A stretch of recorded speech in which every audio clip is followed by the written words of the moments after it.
thankful to be here celebrating our 4th anniversary. I actually tried to come here about 5 years ago, like, you know, something called the pandemic kind of prevented that from happening.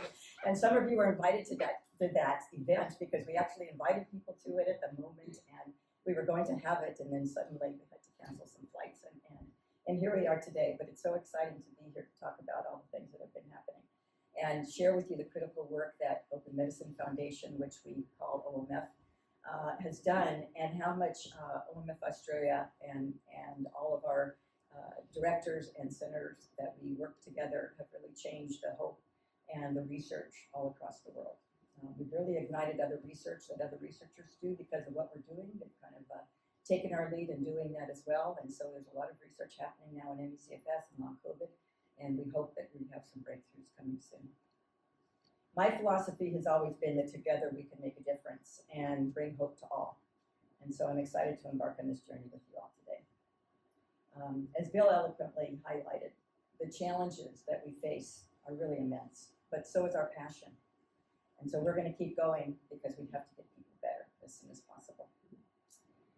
My personal story started because our daughter became suddenly ill with ME/CFS in 2006. And she was 16, and we just dropped her off for her first day of 11th grade. 8 a.m. in the morning, I let her out of the car. She was excited, back to school after a summer, and she was perfectly fine. A picture of health. 20 minutes later, the nurse called me from the nurse's office and said, something is wrong with your daughter. And I went to pick her up, and we ended up in the emergency room. And from there, our life changed. She had sudden onset ME/CFS. We didn't know that at the time, of course. So we went on a quest to figure out what was wrong with her. And for 5 months, we went to 20 different doctors. We went to 3 neurologists, gastroenterologists. We went to infection control doctors. We went to oncologists. You name it, we went because we could. Most people can't. Most people go to their one doctor, and the doctor says, I don't know what you have, and they go home. We could not stop. Okay?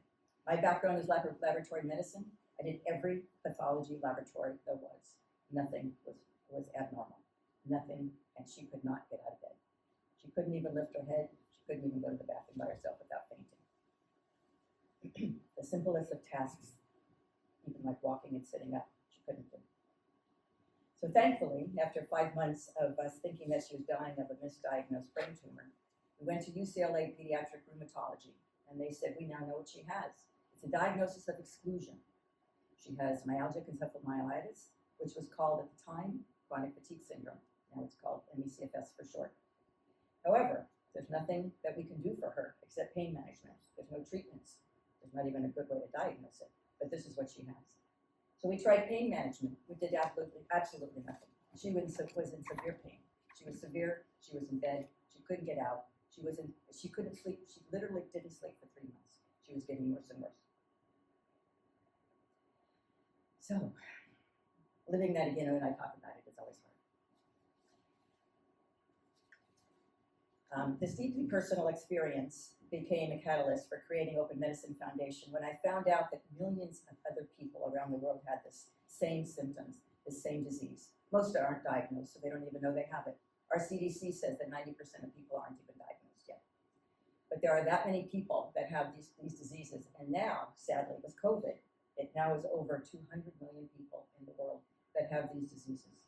And that's extrapolated numbers, of course, but so many people are home sick and disappeared. You don't even know that they exist because you don't see them out and about. Their lives are invisible. They're stigmatized. The people in their family and friends don't believe they're sick, and so many people are suffering. Someone needed to do something. I looked, I found no big research groups that were researching this. I thought maybe the government was researching this. I mean, there were so many people who were sick. And I found nothing was happening that was going to help our daughter or these millions of people in the near future or in the far future, because people weren't even talking to each other and researching. So I decided that I told my daughter when she was sick, I said, look, as soon as I'm not your caregiver anymore, I've got to start a foundation. We've got to raise money. We've got to figure out a way to diagnose this so people don't have to go to so many doctors, and we have to find a way to treat this. We were one of the lucky ones. She got a little bit better and a little bit better and a little bit better, and then I didn't have to be with her 24 hours a day. And so I started the foundation. My husband, Don, who's here, he started it with me behind the scenes, helping with everything technology, helping to set everything up. And the two of us went on a path to start this. For the first 3 years, it was all volunteer. Okay?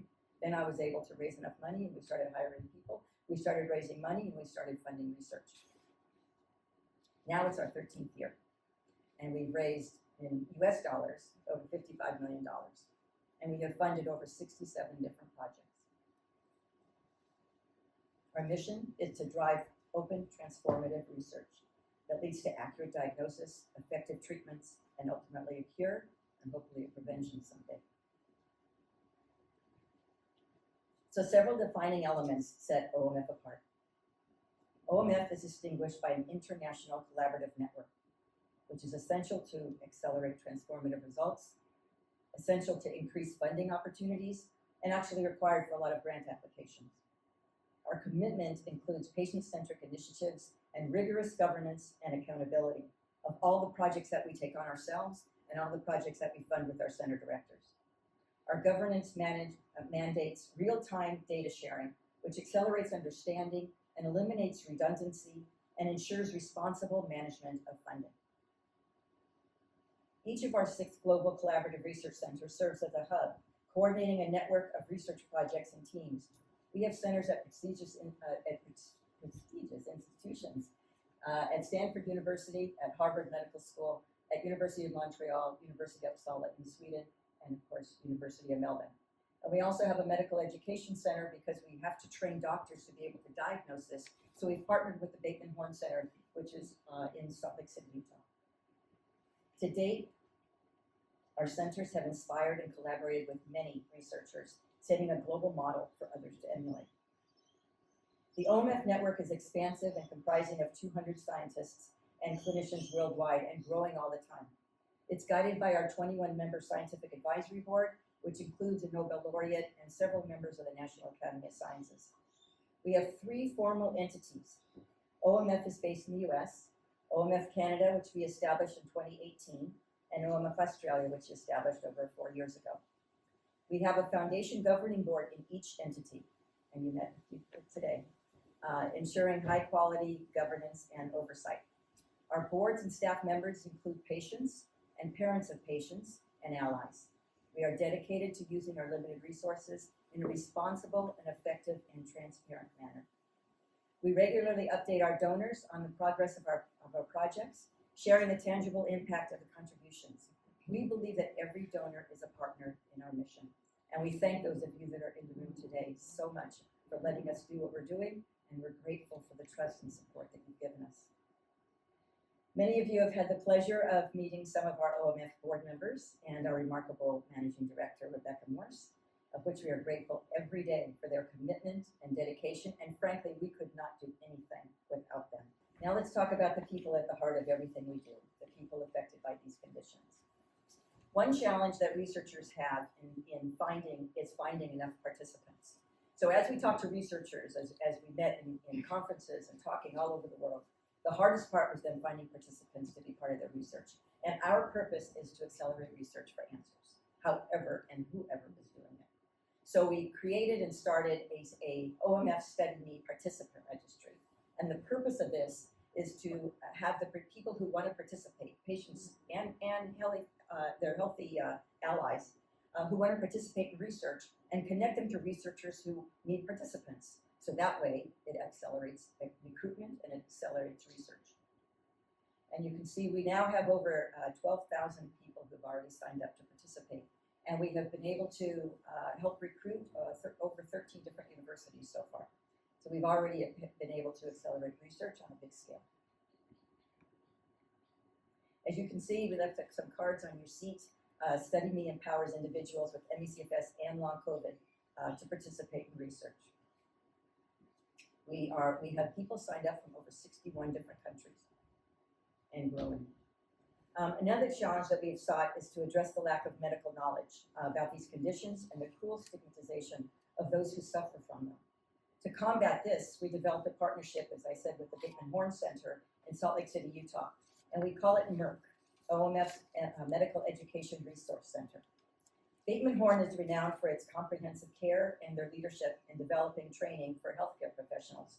and how to best support people with these conditions. They're doing a phenomenal job. This is our 3rd year that we've been funding them. Last year, we were proud to connect OMF Australia with our partners at Bateman Horne Centre to support the development of medical education materials for Australia GPs through the RACGP. So with all said, today is about celebrating OMF Australia, which was created specifically to support the pioneering work of a visionary leader in the field of ME/CFS research, Dr. Christopher Armstrong. In 2018, I met Chris, this bright young researcher, at an ME/CFS conference that we both went to in the UK. Chris gave an incredible talk about his unique research in metabolomics in ME/CFS, for which for me stood out from all the rest. What struck me about Chris was his passion and innovative thinking. And in talking to Chris for the first time after I heard his presentation, I knew he would be a valuable addition to our team in the way that he spoke about his ideas and his interest in collaborating with others. And I really wanted to talk him into coming to work with OMF. I was looking for someone special to join our team as a scientific liaison, with a charge of communicating about the research that we were funding, and also meeting and coordinating and working with our other research directors at our other centers. But with Chris, as part of OMF, we got so much more. During his 2 years in the US, Chris not only acted as OMF scientific liaison, but he also joined Stanford University as a visiting scholar and impressed the luminaries in our field with his ideas, his insights, and sharing his knowledge. When Chris chose to return to Australia, we were determined to keep him as part of our OMF team. We began investigating the steps needed to establish an OMF-supported research center in Australia. With unanimous encouragement from our scientific advisory board, Chris's connection with the University of Melbourne, and also the very early funding support of Mr. Craig Hunt, the former Federal Minister of Health, and the financial contributions from several individuals present today and others, we successfully turned this vision into reality.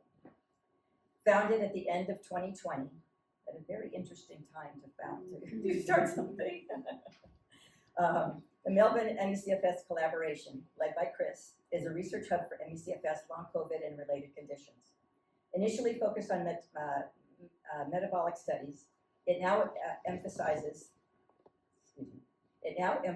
precision medicine to explore individual patient biology. Chris aims to expand research networks, mentor new scientists, and unite patient groups for a deeper collective understanding. This work would not be possible without the continued support of the McCusker Foundation, the Mason Foundation through Equity Trustees, the Australian government, many generous friends and people affected by these diseases. We thank you all. Chris's work is ongoing, and one of our primary objectives is, of course, to enhance the fundraising efforts to ensure that the Melbourne ME/CFS Collaboration is at the forefront of cutting-edge research. We have to fundraise, we have to have funds to accelerate this research, and that's why I'm visiting Australia this week, so that we can increase the work that we're doing and increase the important research that we're doing to find answers as quick as possible. It's my absolute honor and pleasure to introduce you to Dr. Christopher Armstrong, a brilliant scientist whose dedication and vision continue to inspire and lead us towards a brighter future. Please join me in welcoming Chris.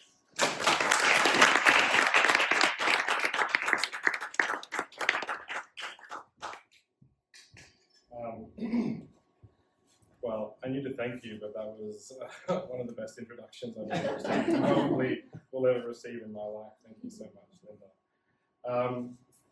So I wanted to start my talk today actually with a story. And the story is really about how I got started in this field and why I've stayed in this field. Because I don't have a loved one that I know with ME/CFS. And like some of you in the room would also be the case. Many of the people who do work in this field do have a loved one that they've seen with this disease. And part of that, I think, is because it is an invisible illness, as Linda describes. To us, even when you see these patients and these terrible stories about their lives, they look relatively well. They have the energy to come in front of you and describe this, but when they're gone now, after those interviews that we did, they would be resting in their bed. They would be in a darkened room for a few days. You see, you don't see this illness when these people are not well, or when they're particularly bad.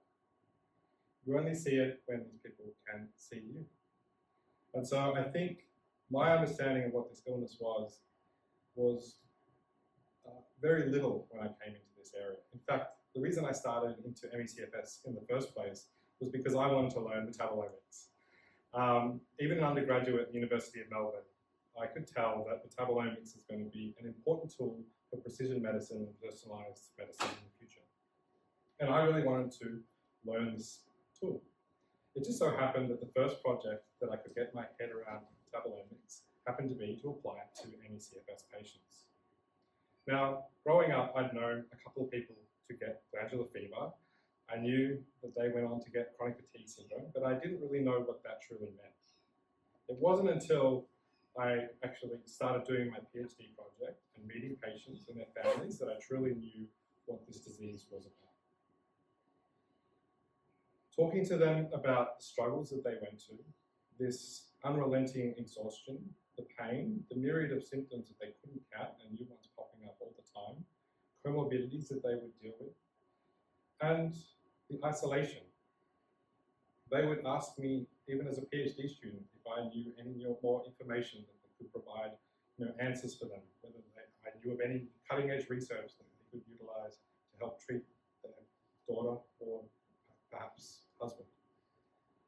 And I obviously couldn't tell them that, but I think what was most jarring to me was this sense of unfairness about this illness.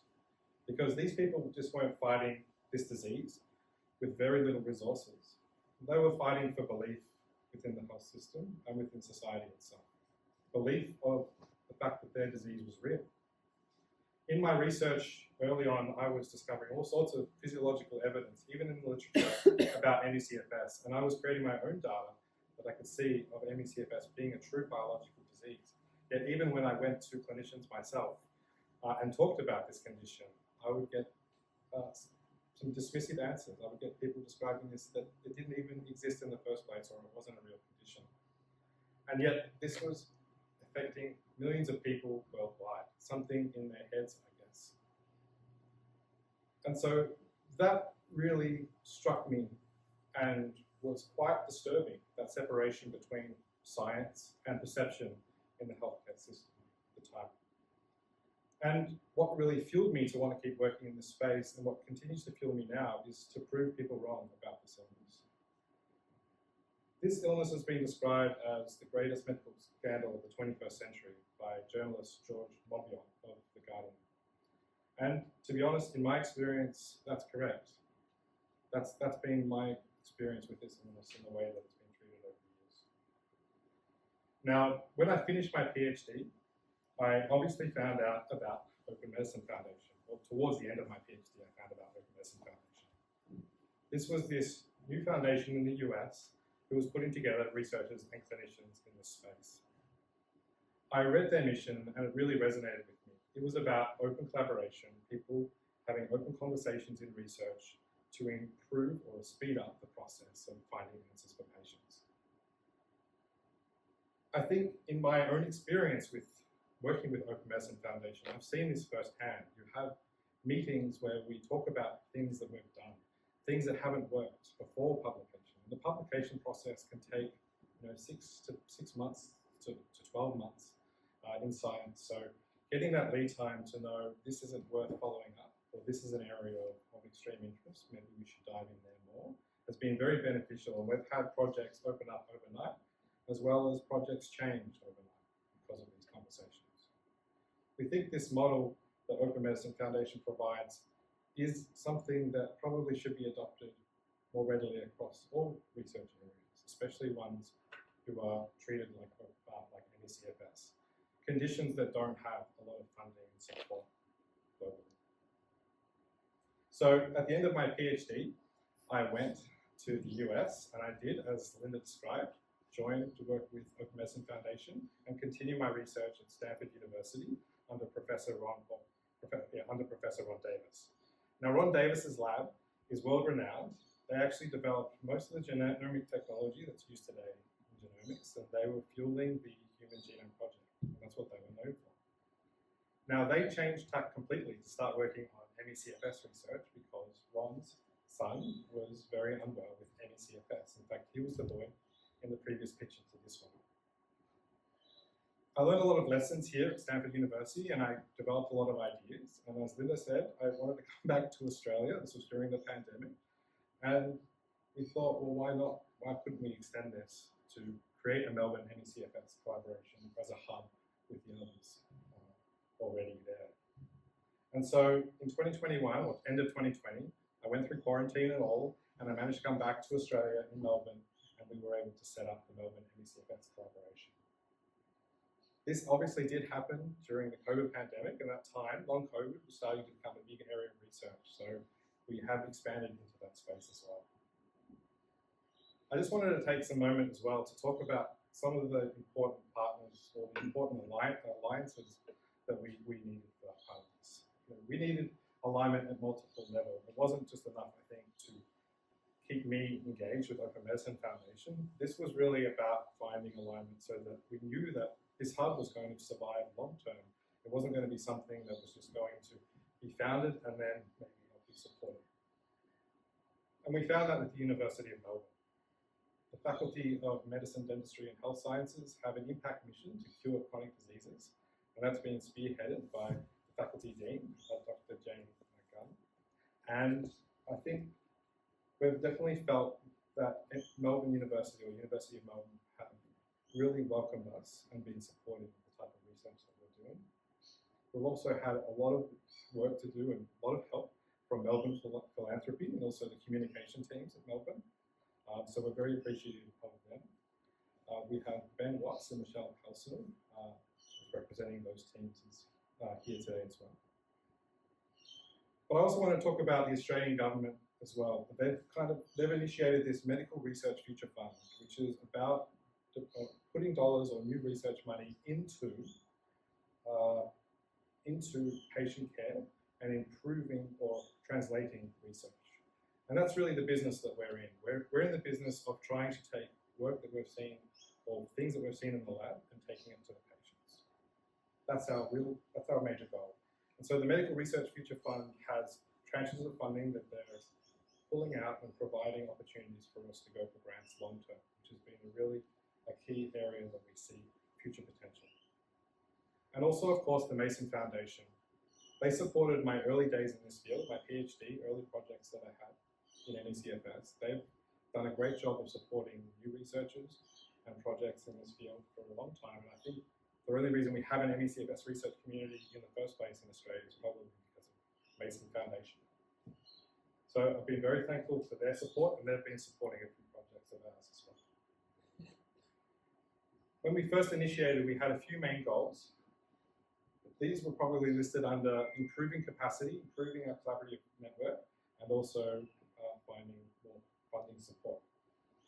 And so even with lockdowns, we managed to put together a team of over 10 individuals who are excellent and also complementary in skill sets. I'm very privileged to work with this team, and we have 3 of these members here tonight. Dr. Elena Schneider, Dr. David Feinberg, and Dr. Natalie Thomas. Thank you.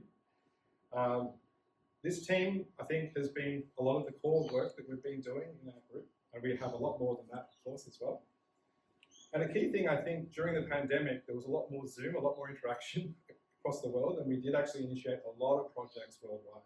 So beyond the ME CFS or the Open Medicine Foundation collaborative groups, we have a number of collaborations in purple here with other universities around the world, and a number of them also all around Australia or within South Australia, Canberra and New South Wales. And of course, around the Melbourne Biomedical Precinct here in the bottom left. Now this precinct is one of the best precincts in the world for biomedical research. It has the University of Melbourne centred here, but it's surrounded by hospitals and other institutes in research. So we've really taken full advantage of all the things that can benefit us here. As you can see, we have collaborations with over 27 research groups worldwide. It's over 100 researchers and clinicians. And of course, support has been really critical in this space. So obviously, we've had support from Open Medicine Foundation Australia. We've had support from donors through the University of Melbourne philanthropy team to help us out. We've got support and funding from the Department of Defence, Mason Foundation, as I mentioned before, the McCusker Charitable Foundation, and a special shout out to Tonya McCusker for that, and of course the Australian government, the NHMRC.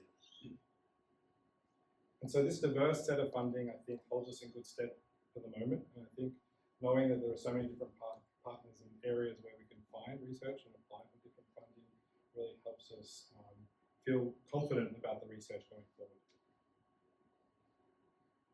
For the main findings and insights that we wanted to achieve in these first few years, for us, one of the main aims was actually to lift the global research profile of ME/CFS. ME/CFS hasn't actually made it into many high-impact journals. And for us, one of the main aims was getting into high-impact journals. We managed to get a paper into Cell and a paper into a Nature paper as well.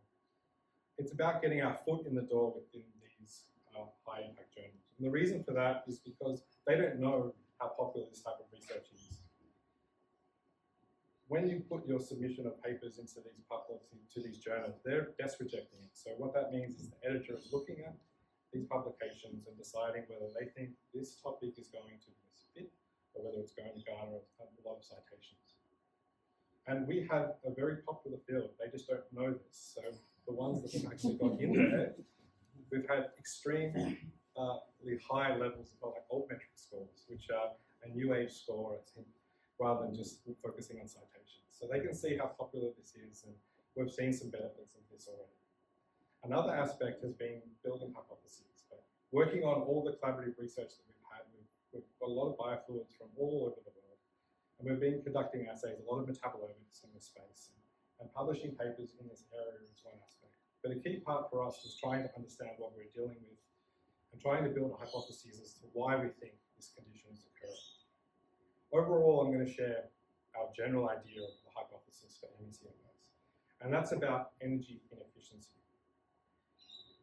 We think these patients have an inefficient energy production system, but there are different reasons for why that might be the case, and that we're dealing with a heterogeneous disease with multiple mechanisms or multiple reasons that could be wrong. It's kind of like, it's kind of like working in a garage. Is that better? Okay, great. It's kind of like working in a garage with cars, and you have cars that have reduced functionality. The car is going at a certain rate, but then something may go wrong with it. There are many different reasons why an engine may be weaker. They will have exhaust issues, issues in pipes, fuel injection. The point is that across different vehicles, you'll have different reasons as to why they're moving slower.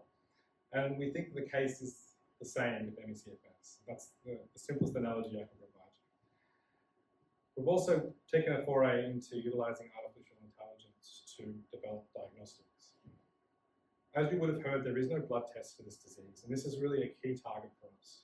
It's not just to diagnose patients, but it's also to work towards an objective marker for clinical trial outcomes for this disease.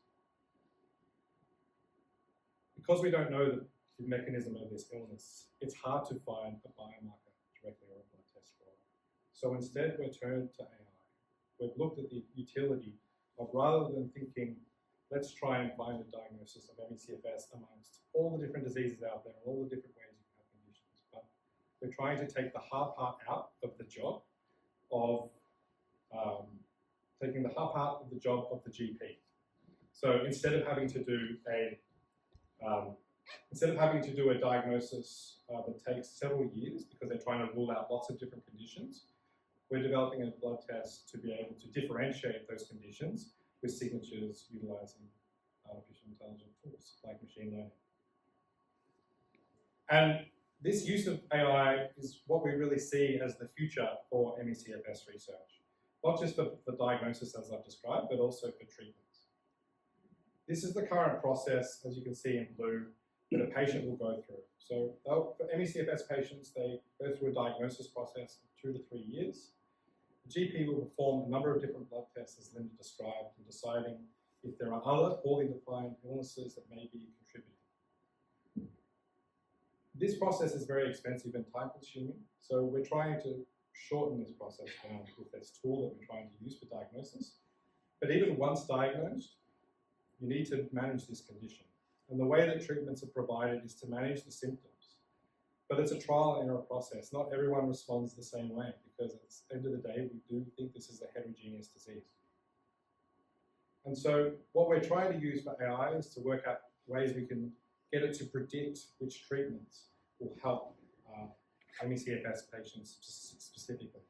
And so at the end of the day, what we're trying to move towards is that a patient will go to a GP, take a blood test, and then they'll be able to be told that it's 80% or 90% likely that they have ME/CFS and 60% likely that this treatment is going to be effective.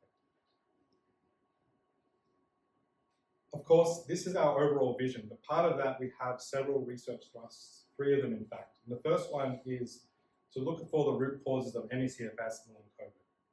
And I say causes as I described because we're expecting many different mechanisms could be involved in this illness. We've designed studies in such a way that we're actually not just looking at ME/CFS patients versus control, we're looking at ME/CFS patients compared to themselves. Before and after they've consumed food, before and after they've exercised, during exercise, we want to understand what's dynamically changing in individuals and how they're responding to exertion. Because we know that exertion is this increased usage of energy, and we're trying to understand why they're having this energy inefficiency issue. At the same time, as I described, we're developing tools for patients care using AI. So we are trying to track treatment outcomes and trying to work towards a blood test that could better predict treatments for patients in the future. We're also looking into the ways we could potentially integrate precision medicine into early phase treatment trials by selecting patients prior to a trial that we intelligently think are going to work well with a potential treatment option. And we're also developing at-home tech to manage this disease, managing these crashes, telling patients when they are close to getting severely worse. At the same time, that this last thrust for us has been about focusing on core aspects of women's health. As described, ME/CFS and Long COVID are at least 3 times as common in women than men, and there are increases in incidence around puberty, menopause, changes in sex hormones that plays a role here. But unfortunately, the research in sex hormones and the way it interacts with biology is actually very poor in the first place. So to kind of understand how this interacts and how this may be impacting the biology of ME/CFS, we are formulating studies that are going to help ME/CFS and Long COVID patients, but also help women's health generally. And so that's the vision of what we hold for ME/CFS, and this is kind of the future that we're heading towards. I wanted to bring it back to the patients a little bit as well, because while we had big dreams of curing and fixing this illness, patients had big dreams of perhaps walking through the forest or in Australia taking a hike.